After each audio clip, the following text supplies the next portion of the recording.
রুচির কোনো বিপদ হলো না তো?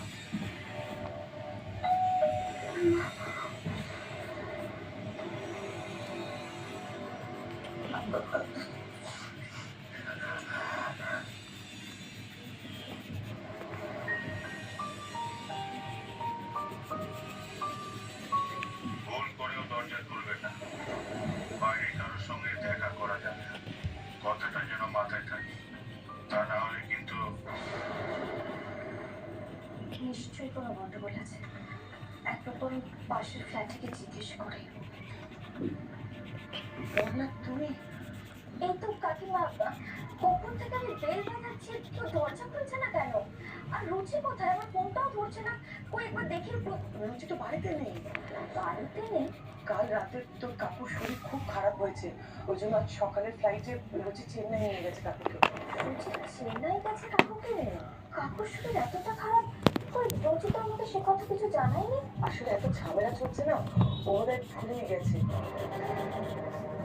হিসেব তো কিছু মিলছে না গো যোগ্য দাদা। বাড়িতে কি রান্না হয় থেকে শুরু করে কাকু কাকিমার হাঁচি কাশি সব খবর আমাকে রুচি দিত। আর সেই রুচি আজকে চেন্নাই চলে গেল কাকুকে নিয়ে, আমাকে একবারও জানালো না।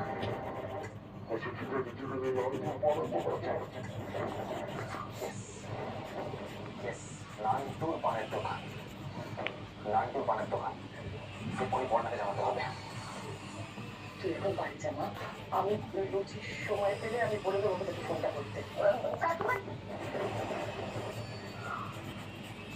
কি হলো ব্যাপারটা? কাকিমা হঠাৎ এত অদ্ভুত বিয়ে করলো কেন?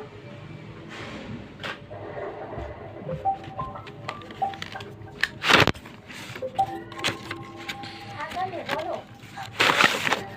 এই ফুটেজটা থেকে একটা ইম্পর্টেন্ট ক্লু পেয়েছি, কিন্তু আমি এটা ফোনে বলতে পারবো না। তুই সৃজনকে নিয়ে আমাদের অফিসের সামনে যে বড় রাস্তা আছে না, তার মোড়ের সামনে চলে আয়। হ্যাঁ হ্যাঁ, আমি এক্ষুনি সৃজনকে নিয়ে আসছি।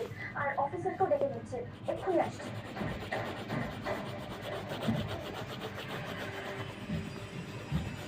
স্যার আমি ক্লিয়ারলি শুনেছি নান্টুর পানের দোকান যেতে হবে, ওরা বলছিল। আপনি শিওর? মানে আমরা তো অনেকবার শুনলাম এরকম কিছু তো। স্যার আমি 100% শিওর, আমি বারবার পজ করে শুনেছি নান্টুর পানের দোকান এটাই বলছিল। না